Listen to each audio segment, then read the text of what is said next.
So can we just be real for a second and admit that Mario looks just like Lucas? I know that's a meme, but it's pretty freaking spot on.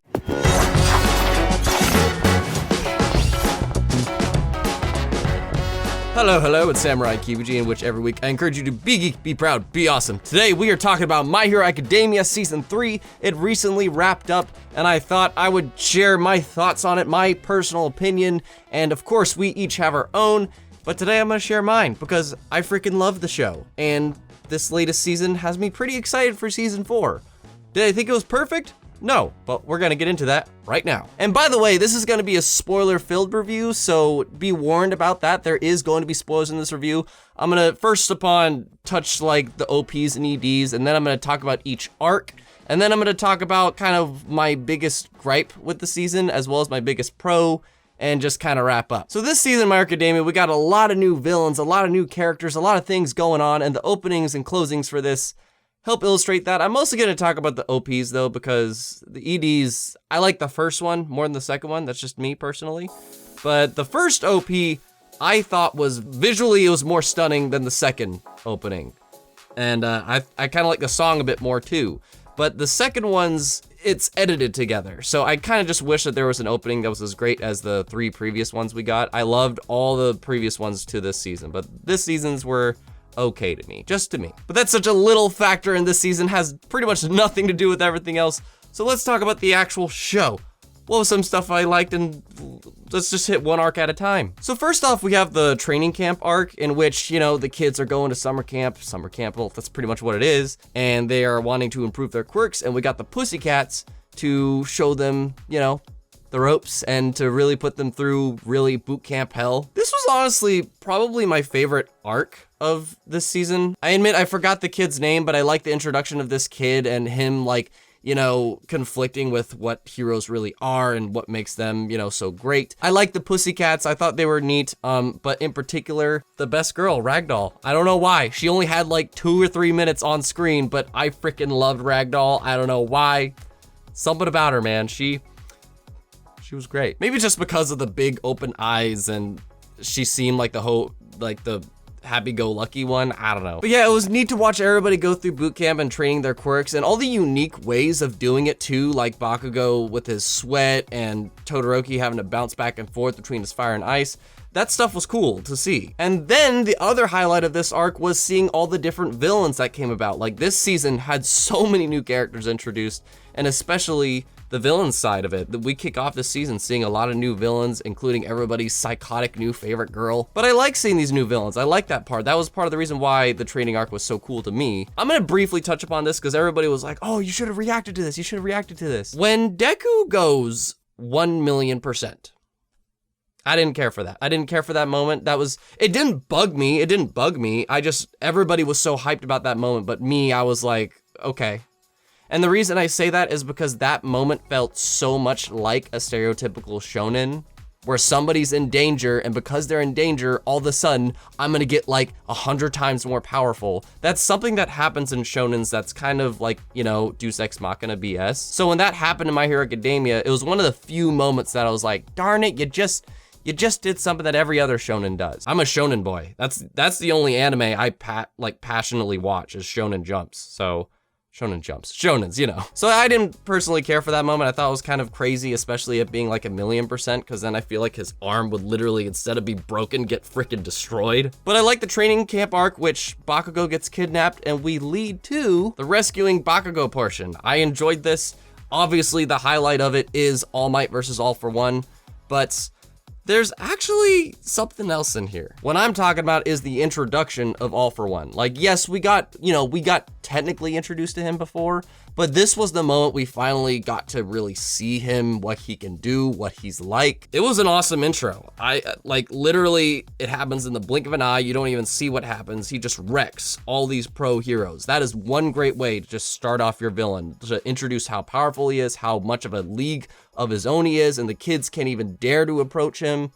It's dope. And as for the fight itself between All Might and All for One, there's something else that happens in this arc, but I'll get to that towards the end. It's actually a very big positive I have. I did a reaction to All Might versus All for One, and it was an epic fight. But honestly, to me, it's not my favorite of the series. I hear a lot of people say like, that is the peak, like that is the greatest moment of My Hero Academia. And I'm just like, not to me, because there isn't a massive character development that happens in that. And I love My Hero Academia for how much of a character drama it is. It is so great at breaking shonen norms. It's not about the action or the flashiness of it. It is about simply these people's journeys to being heroes, and this was All Might's like last stand. It was still epic as hell. Like, I loved it, but just it's not as much as other people did, but I still freaking loved the fight. But I respect it so much because I couldn't believe that they actually did a fight between the strongest baddie and the strongest goodie within the first freaking 50 episodes of the series. That is uncanny. Like, that blew my mind. And for it to be a decisive fight too, like if it was just a quick bout, then yeah, that makes sense. But for it to be such a decisive one, that is dope. And it affected the entire world. That leads into everything else that happens this season being like the provisional license exam. Now the provisional license, I can't speak. The provisional license exam, it was probably my least favorite part of this season, which doesn't mean I didn't like it, it's just least favorite. It's mostly because there was so much to take in. There were so many new characters introduced. There was so many actions taking place that I love the character building moments that's in My Hero Academia. I love it when characters get a development moment, get a like highlight moment. And I felt like the provisional license exam had so many characters introduced that it kind of made it hard to really focus. There was just a lot of characters there and a lot of new ones too. So it was a lot to take in. What I did really like though is Mr. I Cannot Stop Twinkling. Believe it or not, he had my favorite moment during the license exam, which will bring me to a gripe, like my one real gripe with this season later on, but I like that moment. I like seeing the side characters have really big relevant moments, and that was something from one of the goofiest characters of Class 1A, and he had a very defining moment, and I like that. And it was pretty epic to see Bakugo and Todoroki fail in this, like, you know, arguably the top two students, like that was pretty epic. And that, of course, leads to Deku versus Bakugo, to which I originally had a reaction on this channel about that, but it got taken down because YouTube copyright's stupid. I liked a lot that the fight didn't have to mean so much. It didn't have to be like super emotional and blah, blah, blah. Like it was a way to let out these feelings that have been building up this entire show. Truthfully, this entire show, if you think about it, every season has ended with some kind of big conflict between Deku and Bakugo. The first season ends with the two of them being in a conflict with each other and their teams. The second season ends with kind of like them having to work together against All Might and deal with that aspect. And then this season, towards the end, they are legitimately in a one-on-one duel. So I like that. The big thing about this fight that I really liked is they became rivals. This was the moment that Deku and Bakugo became rivals.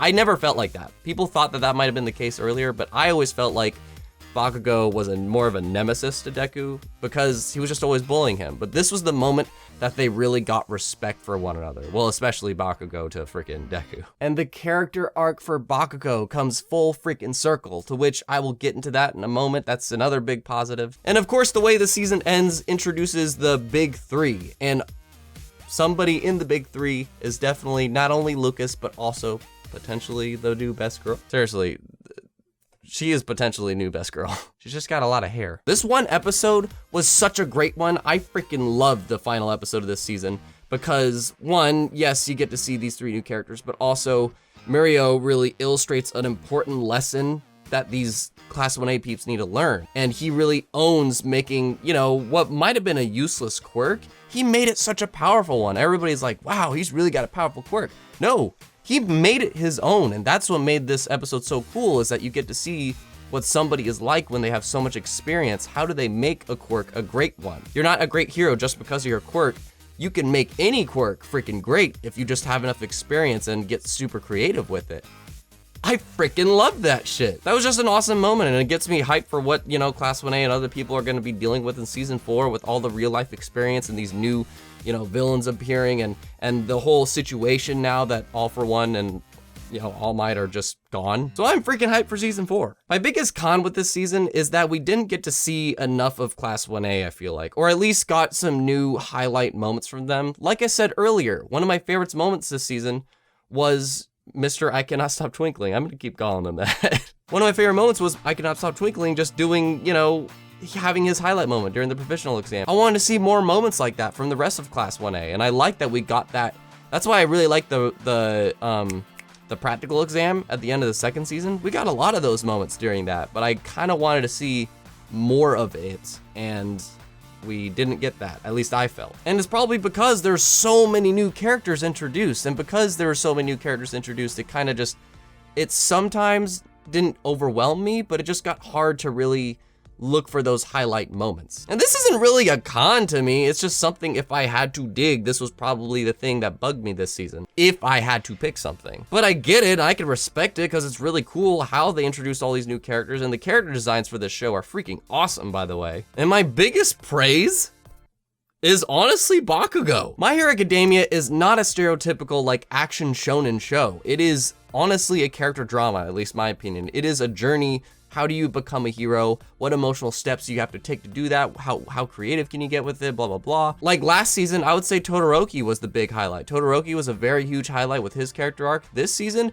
it's freaking Bakugo. The guy gets kidnapped, and when he gets kidnapped, oh my God, he has such a cool moment being, you think that this is just gonna go like the stereotypical anime route, like Sasuke or whatever, where the jerkish guy that wants to be a good guy gets converted to be a villain. You think that shit's gonna happen, but no, it doesn't. I thought that would have been so predictable and lame if they did that, but I'm so glad that My Hero Academia continues to just say, hey, guess what? We are not the norm. We're gonna do unique crap, so deal with it. Bakugo literally tells the League of Villains just like, no, I'm a hero. You deal with it, bitch. He just freaking makes a stand for what he wants to be, and you see that in this season. Bakugo really does want to be like the #1 hero. He wants to be a big hero. He's just an asshole personality. And then when he gets kidnapped, he has a moment with freaking, like, Deku does a great job analyzing Bakugo, and Deku just makes the best plans of the group. Everybody can agree on that. That's another thing I love about the show. The protagonist is not the person that people rely on combat. They rely on him for his brains, which is another thing that we don't usually see from a protagonist. But yeah, in that moment when they rescue Bakugo, Deku thinks of this plan and knows that he has this relationship with Kirishima, and is like, yo, you hold out your hand, and Bakugo accepts it. He doesn't pull a Vegeta thing where it's like, I'd rather die than accept any help. No, he doesn't do that shit. He acknowledges, he smiles saying, what are you guys, idiots, whatever, and it's just like, that is awesome. That was such a hype moment to me. The hypest moments for me for My Hero Academia is character moments. I love character moments. And Bakugo this season had so much damn character development. And after all these losses, after getting kidnapped, after potentially blaming himself, which he did, blaming himself for the loss of All Might, and then he loses the provisional exam so he doesn't get that license. He just, you know, he challenges Deku and he needs to let all this aggression out, and he finally earns respect from Deku. Dude, Deku asked for his help. Mr. Izuku Midoriya asks Bakugo for advice, and Bakugo actually gives feedback and advice. That is the moment that it's like, dude, he actually respects him in some way now, or is at least willing to put aside this ego and pride that he has to actually give advice. That is so... Bakugo was the highlight for me this season. Bakugo was the freaking highlight this season. And of course, I'm curious to see a lot of these characters come back and what they do and what the villains are gonna be like, what this real world experience is gonna be like. I'm so excited for season 4. And Bones as a studio is so great. I love Bones. I recently discovered other shows that they've done that I freaking liked. Their direction with this and their music has been so killer. Even though they didn't use You Say Run this season, well, they kinda did. They had like a new version of it, I think.